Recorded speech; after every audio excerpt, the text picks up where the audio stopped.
Hello and welcome to the BYU Family History Library webinar series. We're glad you could join us today. I'm Bryant and I'll be your host for this webinar. Please make sure your microphones and web cameras are disabled during the presentation to provide for a smooth recording. If you have technical difficulties during the webinar, please use the chat box and I can address your concerns. You're welcome to use the chat box during the webinar for comments and insights. However, all questions will be addressed at the end of the presentation.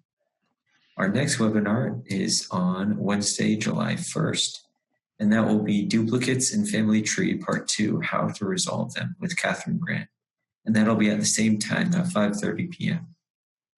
If you'd like to access a previous webinar, please visit our webinar index on our website or search on our YouTube channel. All of our webinars are recorded and uploaded by the following Monday for your convenience. We also post links to recordings and other updates on our Facebook and Twitter accounts. For today's webinar, we are pleased to hear from James Tanner, who will be giving a presentation on basics of Ancestry.com.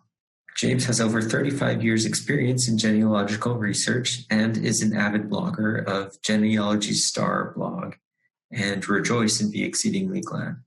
He is an author and co-author of over 25 books on genealogical research and has presented at expos and conferences around the US, Canada, and Europe. He served for 10 years as a missionary at the Mesa, Arizona Family Search Library and is currently serving at the BYU Family History Library. James has 7 children, 34 grandchildren, and 1 great-grandchild. And if James is ready, then we'll turn the time over to him. Okay, here we go.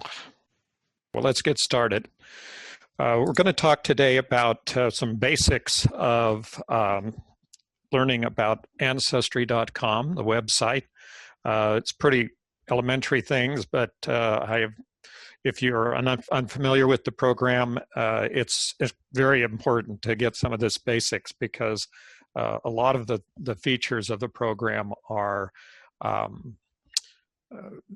not difficult. I don't think that would be the term, but they are complex. There's a lot of complexity in the program in lots of ways. I found in going through the program very carefully, step by step, that there are sometimes 2 and 3 different ways to do almost anything that you're trying to do with the program. So those are the kinds of things that you learn as you get immersed into the program itself.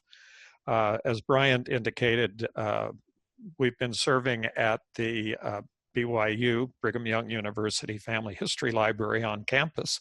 Of course, none of us have been on campus at the time of this video. We are away from the campus because of the international pandemic, and so we are waiting to get back into being able to have access to the Family History Library. The library is open, I understand, for some limited purposes right now, primarily to students and faculty. So we're still not invited back, and we're hoping in the very not too distant future that we get to go back to working at the library at the Brigham Young University. Well, let's see. First of all, you've got to know a little bit about how to get into the program and sign up for the program. Ancestry is an online website.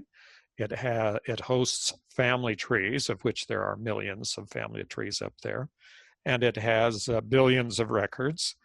And you can search those records and attach those records to your family tree. That's essentially the concept. And using the records that are on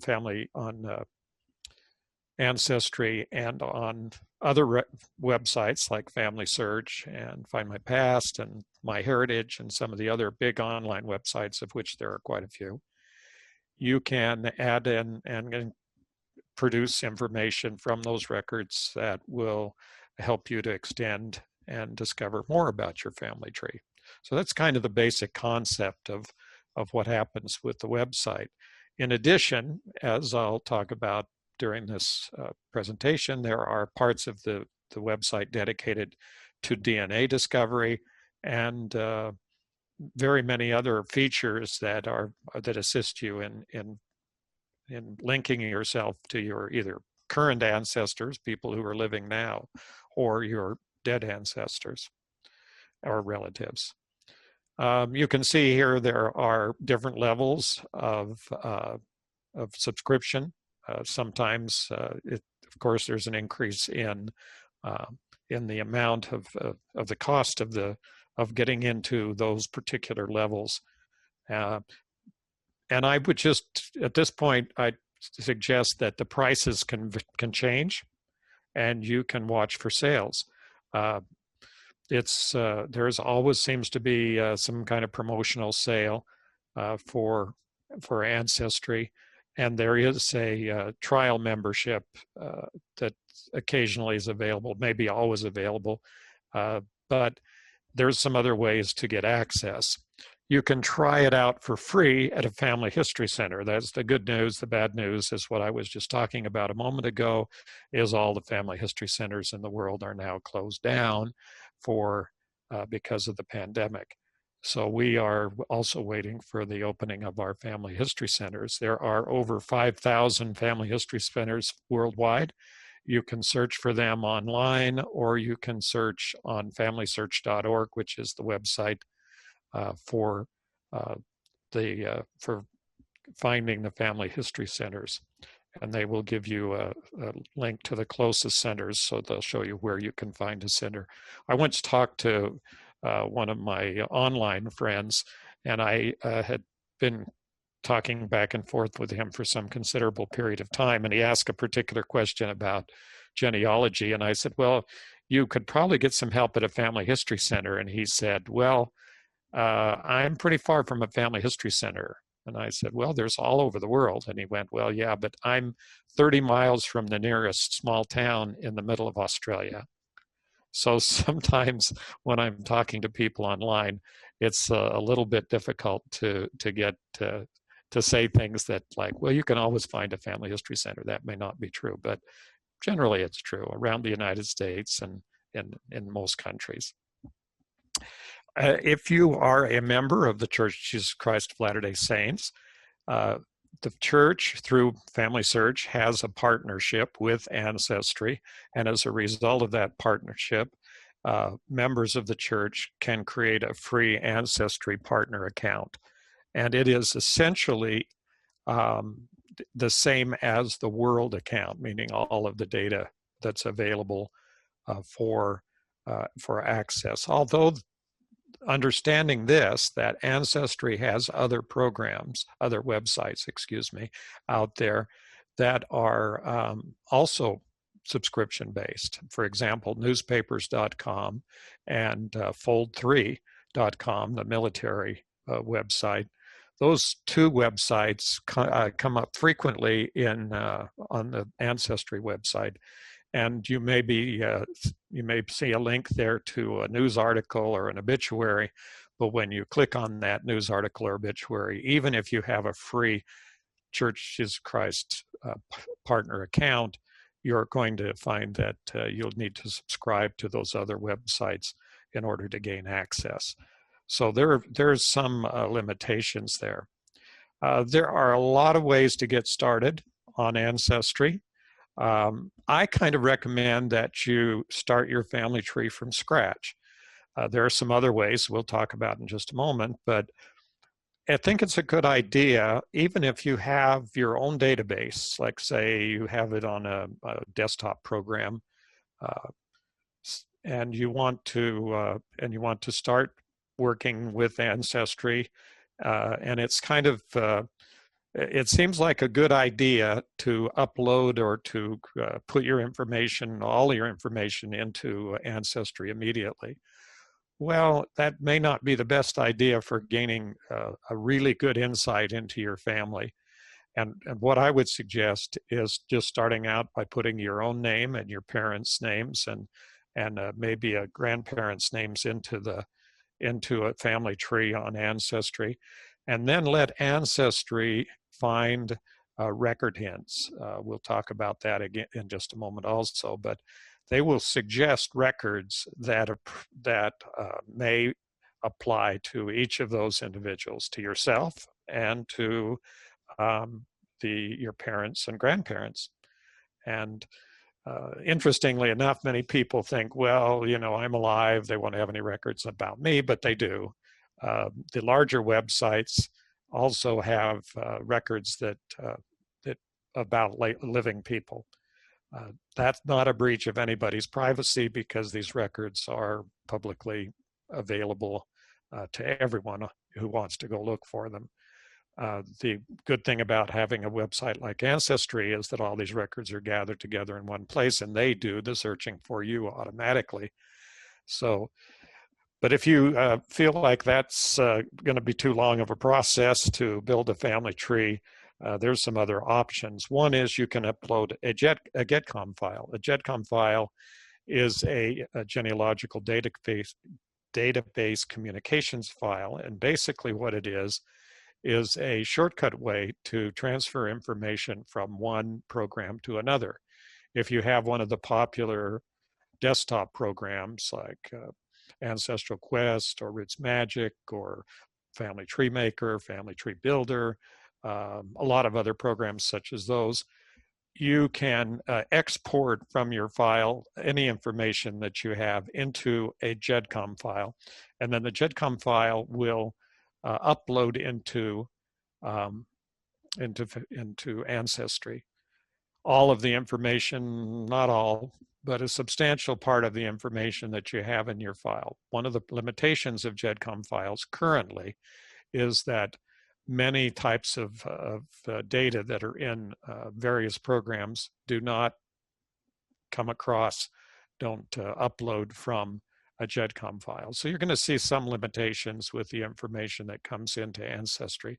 But immediately upon doing that, Ancestry will begin to look for record hints for all the people that you've uploaded, and you're likely to have a lot of record hints. I have many, many thousands of record hints. I have all over my family tree.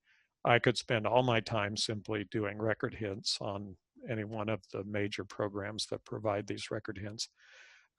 What I suggest in those circumstances is not to be driven by the record hints that are created by the program, in this case by Ancestry, but to look to direct your own research and your own interests in the areas that you want to discover and learn about. And then if you do receive record hints in those areas, then it's to great benefit to you. Another part of the way, if you do have a family search family tree, is you can import part of your family search family tree at a time. You can begin the process by importing a number of generations from your family search family tree. Now, the caution here of uploading GEDCOM files and family search family tree files is that the information that's in those files, unless you personally know that everything in the file is completely accurate, you're simply transferring the information that is inaccurate in those files to your new file. So that's kind of the concept of the idea that I have, that if you start out from scratch, you may find information about your family that is surprising, especially when you get out of ways into more generations and find out that the information on your traditional GEDCOM file or a family search family tree file is not as accurate as you may have believed or may have thought. So there are different ways to approach this, and I would suggest either way is it's valid, it's fine, but you're liable to end up with more information than you can use. And also you're liable to find that a lot of the information is going to be a little bit contradictory. You may find places and names. And this is something that I find just almost continually. So I'm not saying this just for any reason at all. So I would guess that you understand that using a program like Ancestry is a tool. It's a way to discover information about you and your family. And if you use the tool properly, if you follow good genealogical research procedures, and if you evaluate the information that is presented to you and think about it and decide whether it makes sense, then those things are important in creating a family tree. Now, once you have some information in the database, it's always important to add in the people you already know. Now, important thing about an ancestry family tree, it is your family tree. It is completely private in the sense that no one can come in and change it. But in another sense, it's a community family tree because Ancestry will alert you to the fact that there is information in other people's family tree, and they will also, if you put in information, they will tell other people that you have this information. Now, that doesn't mean they can do anything, change anything, or make anything with your family tree, but it does mean that it's not private in the sense that the information in the family tree is not visible to everyone. So anyone who is part of Ancestry can basically see the information. There's a very basic rule here, and that is dead people don't have privacy rights. And so you need to be aware that once you start entering people's information about people who are deceased, that information can be common knowledge. There's nothing about that information that is private. Now, if there is information in your family that you do not want known for whatever reason, I mean, for simply they're just embarrassing or whatever problem, my counsel is don't put it in a family tree online. Use a desktop program and don't put it up there for the world to discover, because it will be found if you use it in an online family tree. But the advantage of having the online family tree is you do get all that information that everyone else has put on to the program, and you can look at that and evaluate it and decide whether it's correct. Okay, and we're going to talk a little bit about sources today. But I'm going to kind of, as I go through that, I'm going to emphasize the fact that the idea behind these programs is that information is added from a source. A source means the place where you got the information, but we are using records and documents, historical records and documents, which contain information about our ancestors, and taking that information and involving that and putting that information into a family tree structure, and using links out to that information to show where we got the information and why we think that it is correct. So that's kind of a summary of how this works. And the easiest way to get started is to add in all the people that you know and the information that you already have.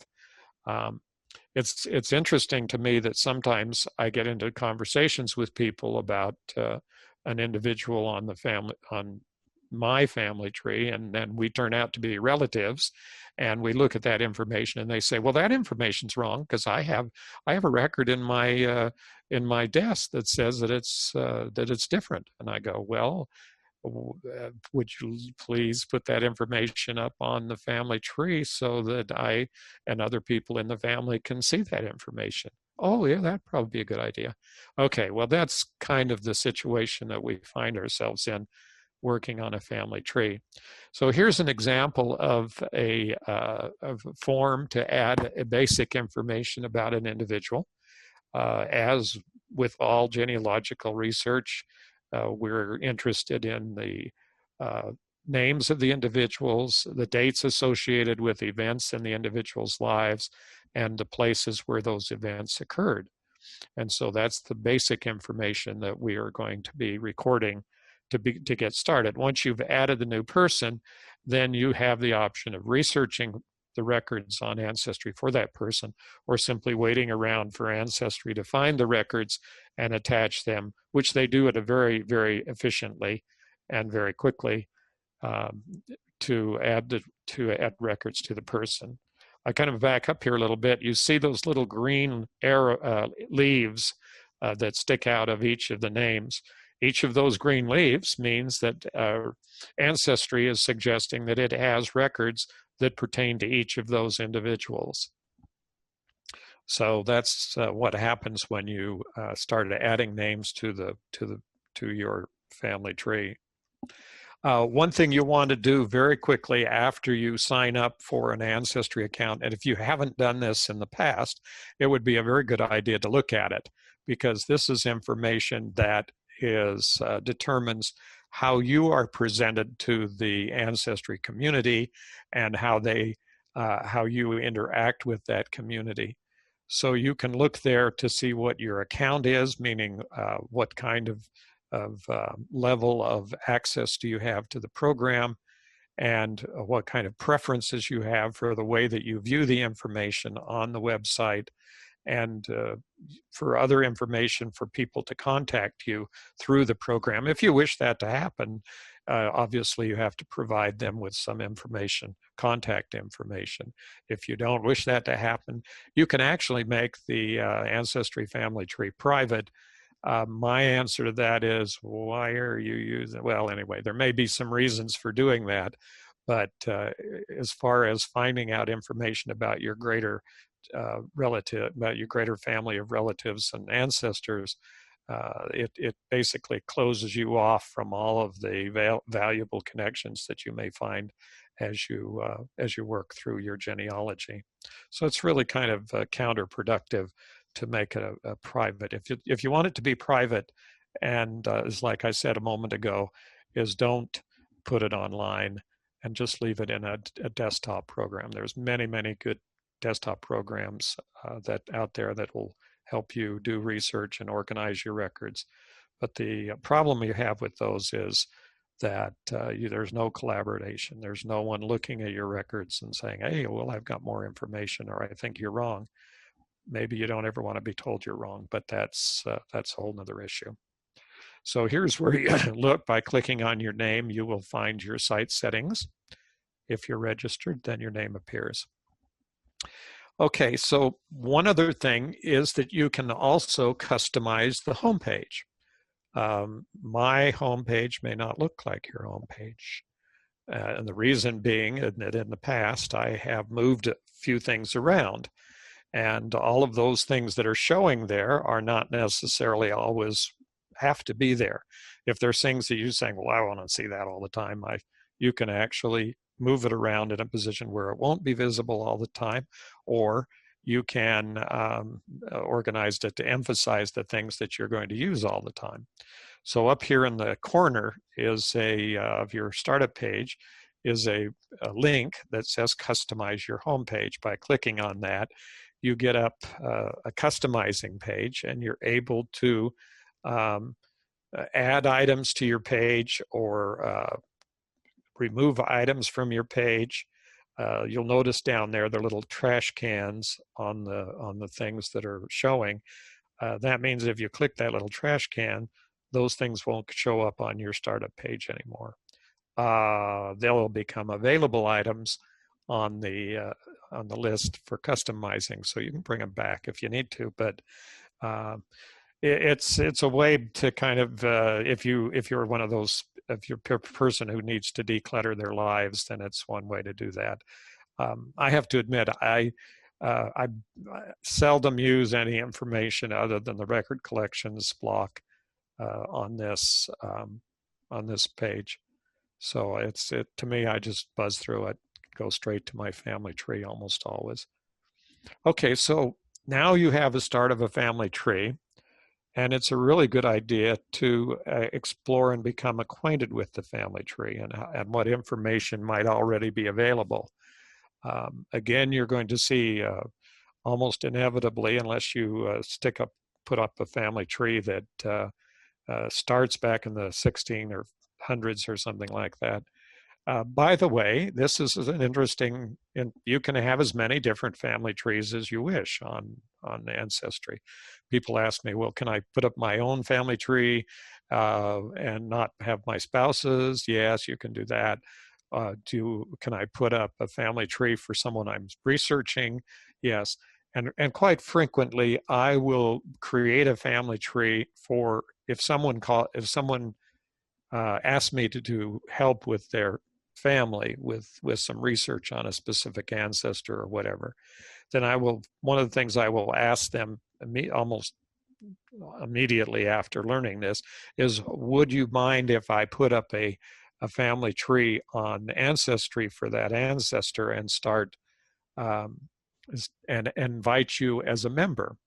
Now, I said a moment ago that it was your family tree and that you and no one could make any changes to it unless you gave them permission. And the key there was unless you gave them permission, because you can invite others to be members of your family tree, and as members of your family tree, then they can do edit and add and change and do things.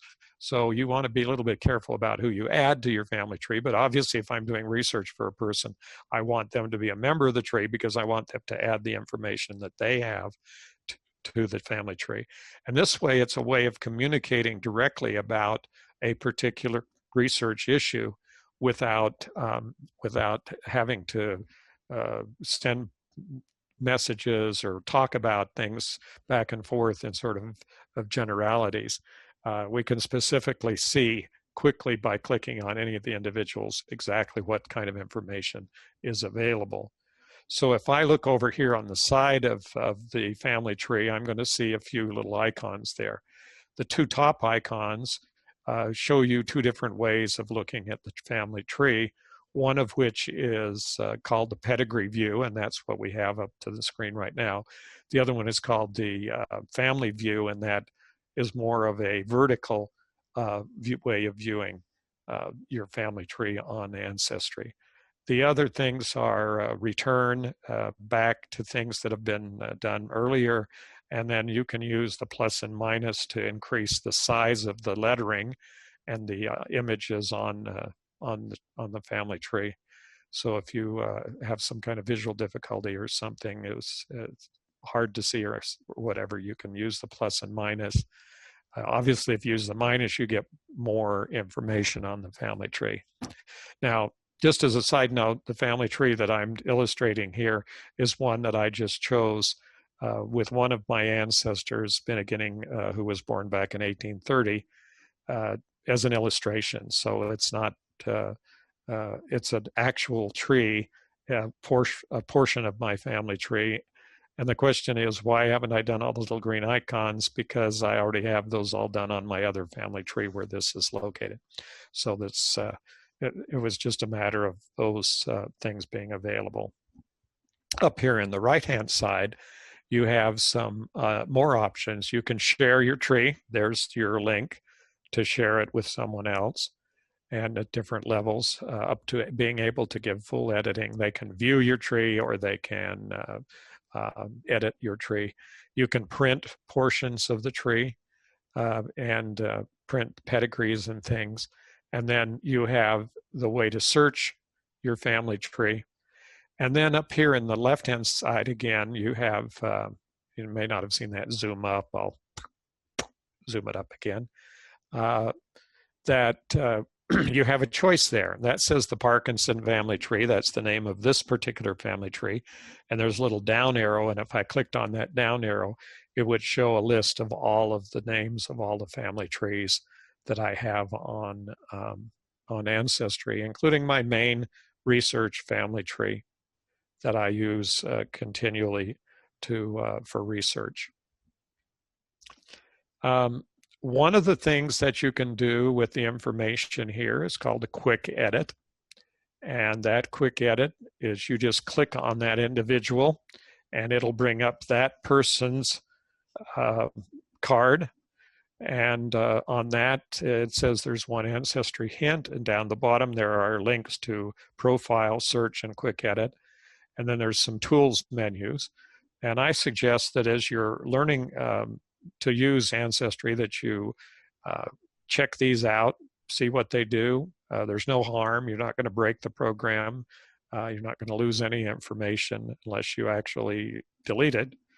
And you're not going to destroy your tree. So just kind of click around and get help with this. But the quick edit, which is this one right here, brings up a screen that has the basic information about that individual. So if you're going to be changing that or adding to that information, you have that ability right from the family tree. You don't have to go through any long process. You can just add this information up just directly without any difficulty at all. And then you can click on the profile. Once again, you click on the individual's little tag or card in the pedigree. And when you do that, The same thing comes up, but this time we're going to click on the profile link. And with the profile link, we bring up the full page about that individual. And the things you're going to see on this full page, beginning on the left-hand side, is some facts about the individual, a listing of those facts in chronological order, and also showing facts that involve other individuals on the family tree, in this case, a spouse and some children and things of other things that may appear. There's also sources, if there were any to, in this particular case, there would show up here. And then there is a link to record hints. The link at the top where it says life story, facts, gallery, and hints. The life story is just that. It's a narrative life story of the person that's generated by the computer. And it's interesting. It's an interesting way to view the information. And then in the second part is the gallery facts, and that's what we're looking at here. And then the gallery, which is all of the pictures and photos and things which have been added, if there are any. So any kind of digital images that are attached to this program will go into the gallery. And then the hints, there will be a hints, and we'll show a little bit of that as I go along. And this is where you're going to do most of your work on your family tree. So as you get into the program, you'll be spending more time on this page, profile page for each individual than you will in otherwise. For those of you who have a family search account, if you look up at the top of the page and have a family search membership with Ancestry, you will see a little tree up there. And that little tree is the link to your family search account. And so each individual will get linked out to a family search account.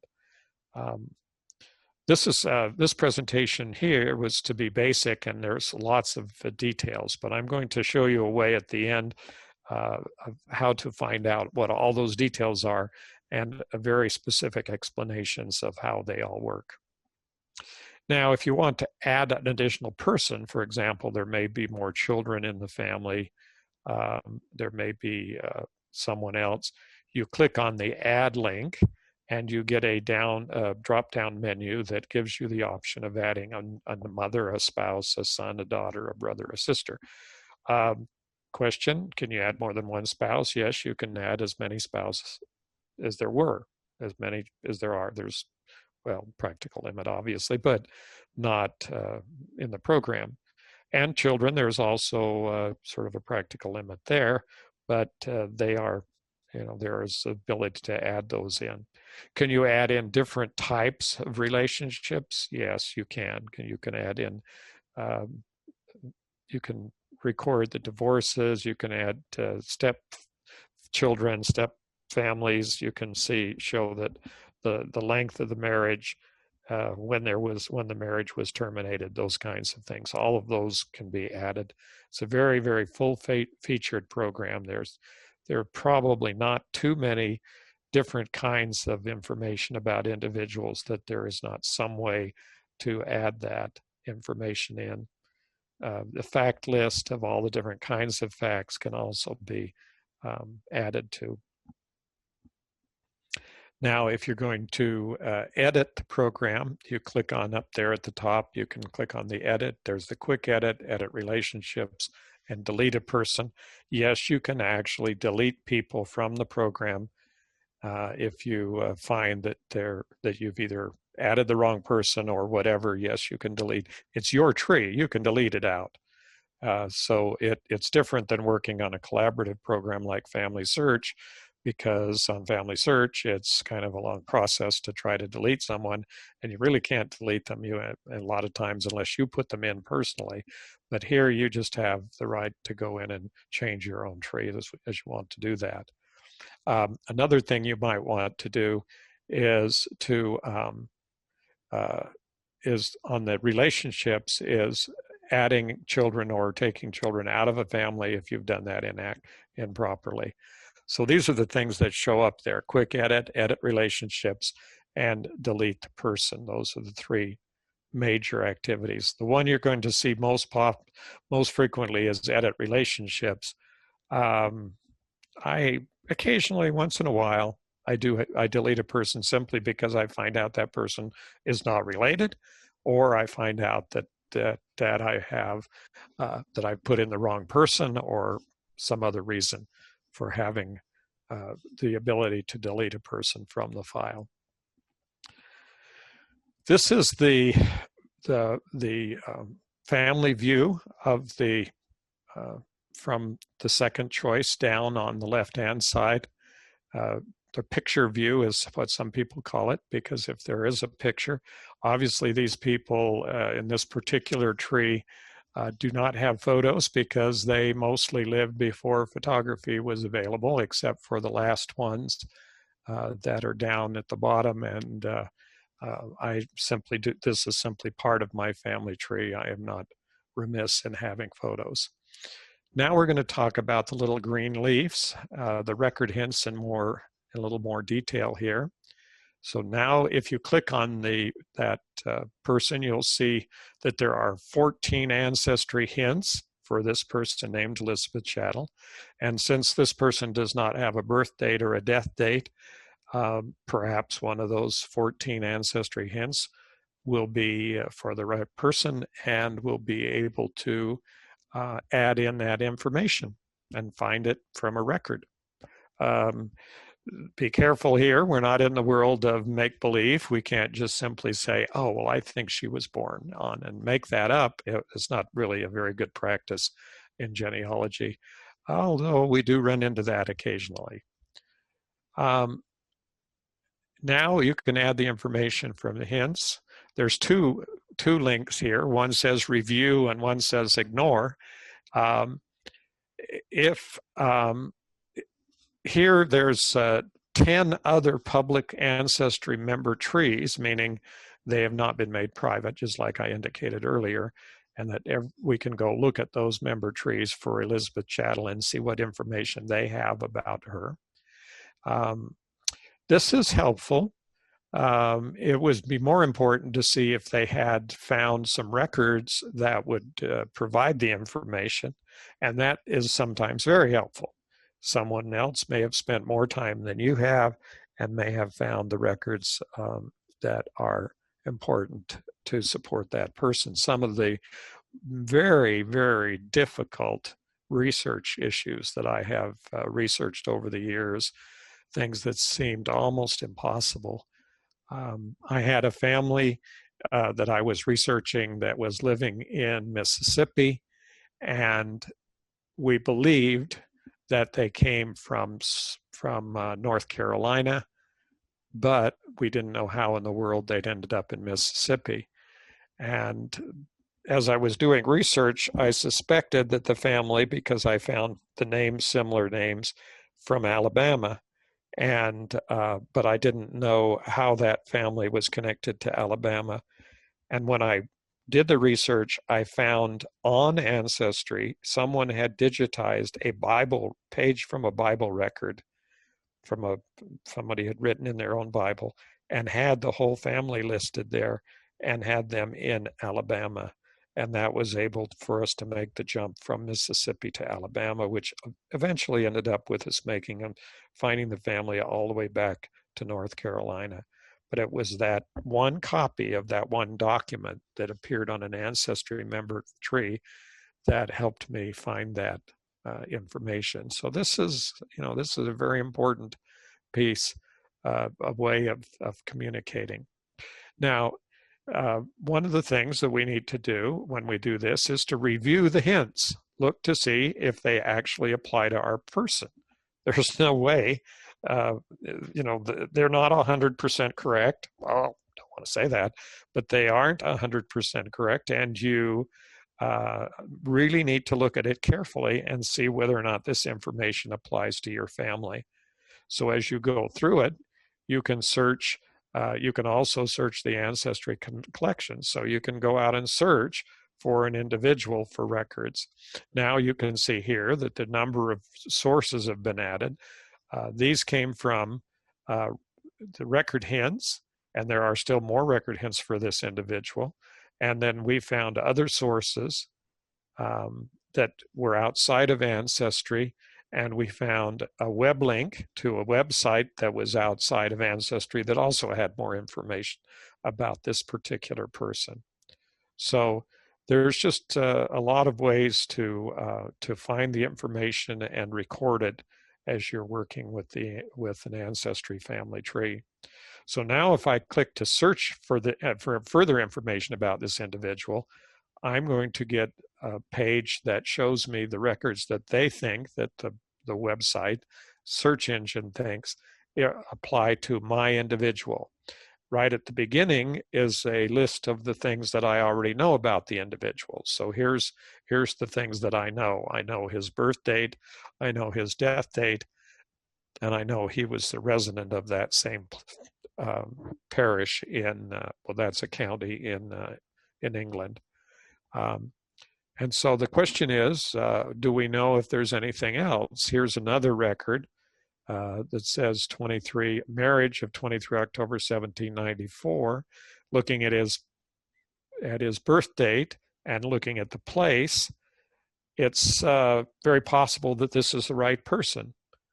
So there's already a record that I might be able to add. And if I look at that carefully, and if it turns out that that's consistent with everything else that I already know about this person, then I can make an effort to, and I can add that source and that information into my family tree, and thereby by increasing that information, I may be able to add additional people to the family tree that I did not know about previously. Here's another death record about 1846, has his mother and father. You know how many people named Parkinson died in 1846 or 1847 or 1845? A lot. And how many of them were named Charles? A lot. Okay, so you're not really going to accept something like this immediately unless it makes a lot of sense. And then we have another one. So let's look at this. And over here, we can do search filters. And those little sliders that are there, we can make some things more important than others. So one of the things we might want to do is move the slider over to the right for the birth year and for the birth place, and see what kind of records may match. Now, if in the case of Ancestry, interesting thing is if you move that little slider all the way over to the right, generally it'll exclude all the records on the whole program, so you won't get anything. It'll just say, we didn't find anything. So we need to leave those some of them are able to go over in increments, so we may have to play around with those a little bit to see if they bring up or focus the information a little better as to whether or not it's the person we're looking for. There's also category figures. You're going to have here lots and lots of records, maybe thousands of records. And so you can cut those down. You can see the list and number of records in each category that are there. And so it helps you to focus in on specific information that you're looking for. You know, you'd be helpful if this person did die in 1846, then he would be in the 1841 English census records. So we would be looking for an 1841 census, which we don't see yet. And the filter would say, if we look just at census records, we may be able to find that 1841 census record for this person more quickly. So we also need to, at the same time, pay strict attention to the places where the events occur. In this case, look closely at the dates. Always be ready to determine whether or not this stuff makes sense. Make sure the places and dates are consistent. In other words, don't have people dying after their parents being born after their parents died, or dying before their parents were born. Those are the very simple, seems like simple things, but they're very common errors, believe me. See them all the time. One thing that's extremely important is to have a consistency in the places. So here's one record that is consistent because it says it's a marriage in Huntingdonshire and it's in the time period that's possible. So we'll want to consider that record. But here's a second record, and that's in Lancashire, England. And my question is, okay, so how far is it from Huntingdonshire to Lancashire? If we know that this person was born in Huntingdonshire, could he have been baptized in Lancashire? That's the question to ask consistently. Every time you look at any list of records, you need to list for the consistency. In this case, most people living in the United States would not immediately know the distance from Huntingdonshire to Lancashire. But we have Google Maps, and we can answer the question by asking how far is it from Huntingdonshire to Lancashire by directions. And when you go put it into Google Maps, you can see that it's 183 miles. But then you have to look at the time period. What are the dates and the events in this person's life? 1772 to 1846. Could this person have traveled and that event have occurred? So for example, if this person was born in Huntingdonshire, and his parents were born in Huntingdonshire, and his parents were married in Huntingdonshire, what are the chances that they traveled 183 miles up to Lancashire to have a baby baptized, christening of a baby in the Church of England? The answer to that is unlikely in the extreme. Why? Very simple. By knowing a little of the history, we answer the question, when were the railroads developed in England? When could people travel easily around the country? And this happens to be a replica of the DeWitt Clinton, the original locomotive that was built in 1831. So before 1831, there were no railroads. There was nothing for no passenger service. There were railroads, but they carried coal and goods. They did not carry people. And so when you're doing this, you have to evaluate and don't accept every suggestion made by the program in a record hint. You have to learn how to look at the information that you're being presented by the program and say, doesn't make sense to me. I'm not using that. But sometimes the things that don't make sense are true. It may not be logical, but it may be accurate. So it takes a little bit of history, more than a little bit. It takes some extensive history and background sometimes to evaluate those record hints. Okay, so one other thing that's very simple is to look for duplicates. Most people who have done any extensive genealogy have managed to enter more than one piece of information, a person more than one time. One easy way that this happens is what's called pedigree collapse. It's the situation where people marry their cousins. And for many years, I thought my parents had been married their cousins, and I found out that the common relative that they had was adopted, so they really weren't cousins. So there's some interesting things there, but the pedigree for those individuals is duplicative. They're the same people, and sometimes if we go back far enough, we're not aware that we're adding duplicates. So spend time reading the documents and learning about your ancestors. It's one thing to click on the link on the little record hand and just add that, oh, I got a new record for my ancestor. But look at the record, because sometimes the record, almost always, the actual record, if it's available, and there are most of them are, if it's actually available in digital format, you can read the entire document, and there's usually a lot more information than is just the name and the date of the person. And also add in your photos, documents, and stories. There's the gallery, and you can add documents, things to the Ancestry gallery. Another thing you need to know and learn is to use the Ancestry catalog. On any page where you have the search on Ancestry, startup page, if you go to the startup page, you can click on search, you'll see a list of all the collections, et cetera, and then down about halfway, almost to the bottom, you'll see card catalog. The card catalog is the listing of all of the records on Ancestry. So they're all listed here by collection name, and they're available here directly. So this is where you go to get the actual records, look at the records that are available.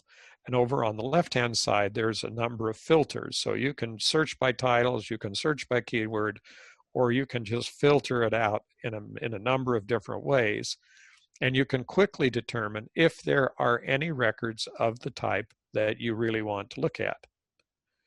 Because they don't have everything, and you may be spending a lot of time looking for a death record, and they may not exist. And so this is a good way. It's the kind of index or a way to get into all of the individual records that are on Ancestry. And here now is a picture of the gallery. I chose one where I have a number of photos on the program, and you'll see I have digital images of the documents, and I have and you can download, and in most cases you can download a copy of that if you wish to do that. I use the program to hold those documents. I don't ever print them off. I'm sorry, they just never get printed. If I wanted to keep a digital copy in another program, or if I want to have a digital copy on my computer, then I will download the digital copy. Some of the things that are put on there may be copyrighted, so you need to be careful in using photographs that people have made. If there are dead people in the photograph and no living people, it's probably pretty safe to download. So this is called the Ancestry Gallery, and it's a link right there off of the person page for each of the people in the program. Brief look here at Ancestry DNA. We have, you can purchase a DNA kit from Ancestry, send it in, and they will do an analysis and tell you a whole bunch of information about your ancestors. The first thing that you'll get is an ethnicity estimate. It'll tell you what your percentages of various supposedly people back in the history, how much of your ancestry came from certain areas in wherever part of the world where your family came from. Just bear in mind that ethnicity estimates have changed dramatically from the first. I got an Ancestry DNA test a few years back, and every time I look on the program, this changed. So, and I didn't change. I'm still who I am, but my percentages of who I am in other countries has certainly changed.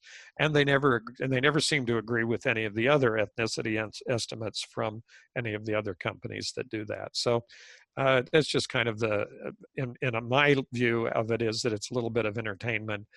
It may tell you something that you didn't know, and that may be important, but in a lot of cases, it's not too accurate. So don't get too hung up on that.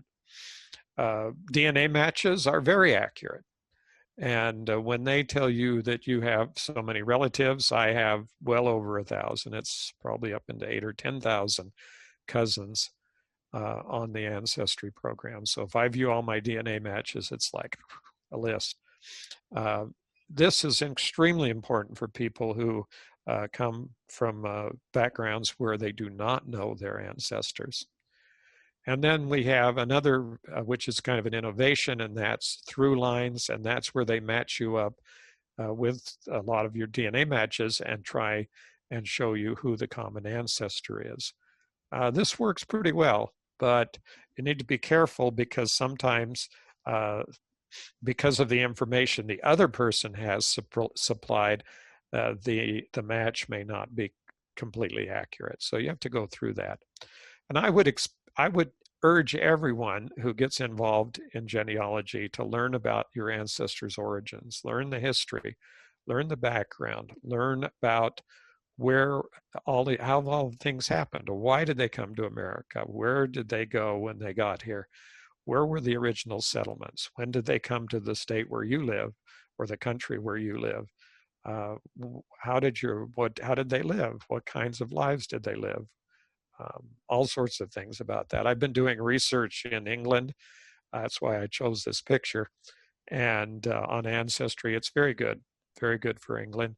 And I have found that many of my ancestors are traced back to one very small section of downtown London, which is good news. Which is bad news because they all have the same names and they all lived only a mile or two apart, and it's almost impossible to figure out which one is which. So there are challenges that come from that. Okay, now if you need the roadmap and the explanation for what I have given to you in more detail, and you want to learn more about the program, then I would recommend the Family History Guide. This is thefhguide.com, and it is a free website. It is a extremely complex and extremely broad website, not just for beginners, but through every step. And I can assure you that it goes step by step of everything that I've covered in this presentation for Ancestry in much more detail, and with show me videos that will show you specifically how every single movement on the screen for doing Ancestry is involved. And when you've gone through that, you will know as much as there is to know about the program. So this is your open key to finding out and becoming extremely proficient. In addition, if you have interest in learning research, the Family History Guide has specific research instructions on all the different types of records for almost every country with significant genealogical records in the world.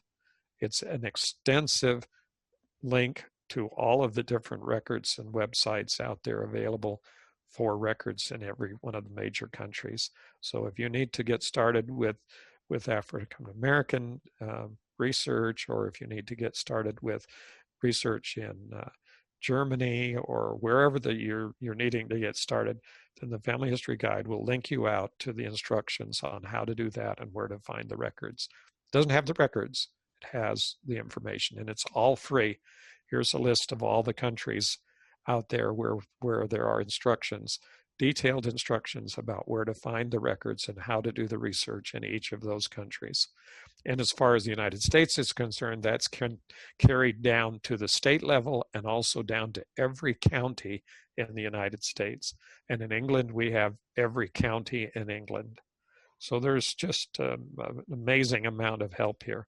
And if you know little or nothing about DNA or want to learn a lot more, then there are links here on about all of the different aspects of DNA. And this has been recently updated and organized by the Family History Guide.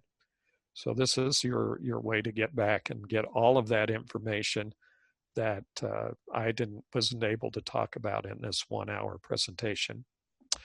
Okay, there we go. And do we have any questions? Awesome, thanks, James. It looks like we have a couple questions.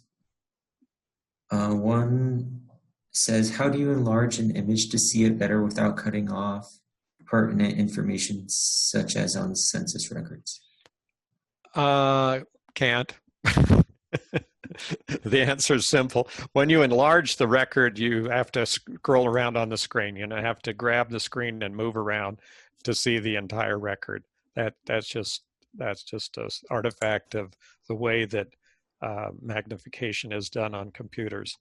So if you click on the image, you can drag the image right or left or up or down and see more of the image, but it is kind of an interesting situation.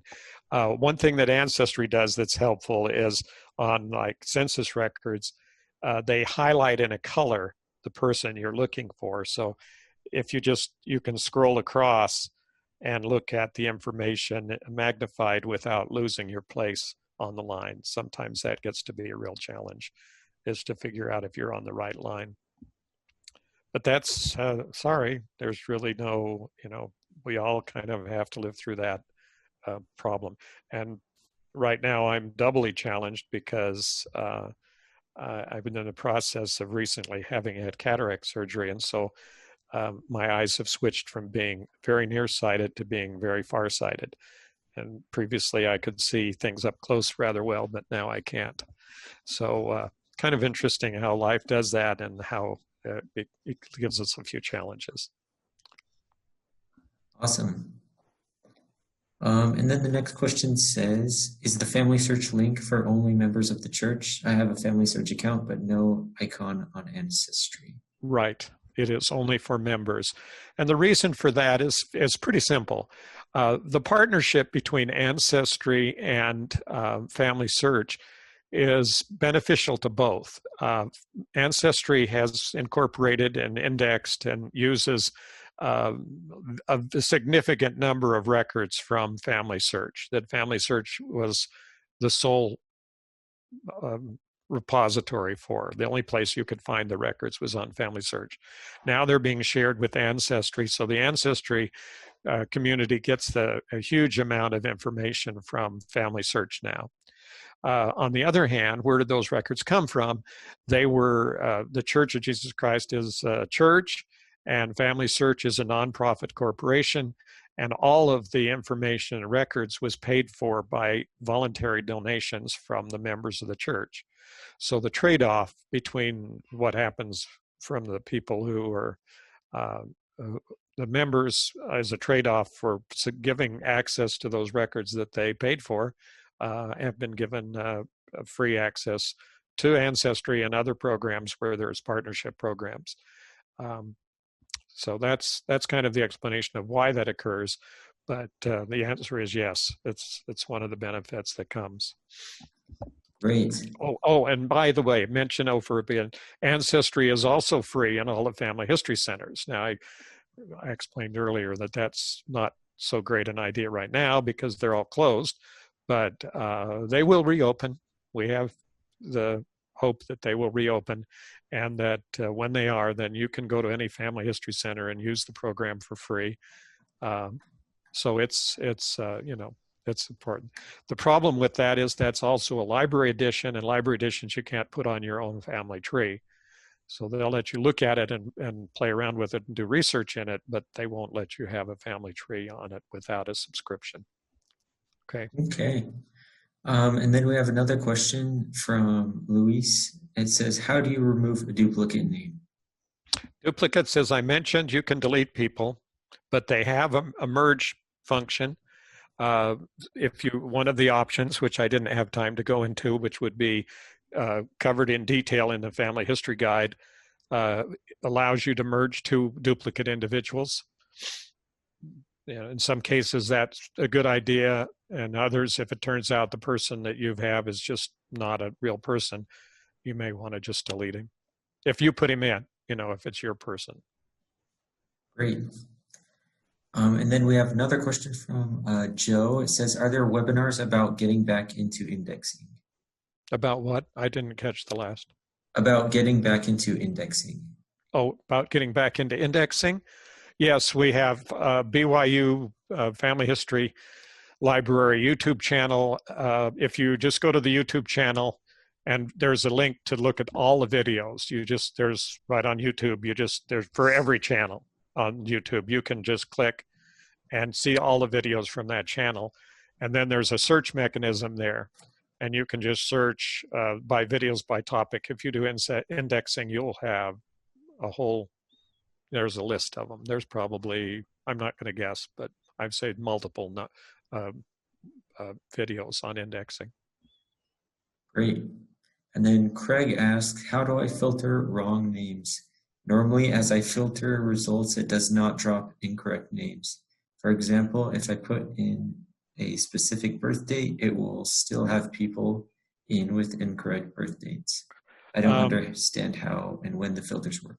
Okay, the what you're seeing is, unfortunately, from the standpoint of frustration level, it is an artifact of the way that search engines work in general. So you're going to see the same kinds of problems with every single program you've ever used or done searches with, and on Google and everything else, because search engines by their very nature. And what is the question is, can you limit the number of responses Yes, when you do a search down the left-hand side, there's going to be some selections like you can limit it to census records or you can limit it to other things. And so in each case, that will help to cut down the number of duplicates. But really, I just look through the first, usually I only go through the first two, seldom more than 2 or 3 pages of the findings to see if there's something that helps. Because if I don't find it within the first, like first page, then it's unlikely that either that it's there or that I have the right information or sufficient information for it to make an accurate search. So it's not something where you just go ahead and beat your head against the wall by doing it over and over again, because it's not going to happen. It's just not going to make any difference. Sorry, but that's one of the realities of searching on a computer. Great. Thanks so much, James, once again for your presentation. It looks like that's all the questions for today. Okay. So we'd just like to remind everyone about our webinar coming up next week on Wednesday at the same time, 5:30 p.m. Duplicates in Family Tree Part 2, How to Resolve Them with Catherine Grant. So we hope you all can join us for that and hope you have a great day. Thank you.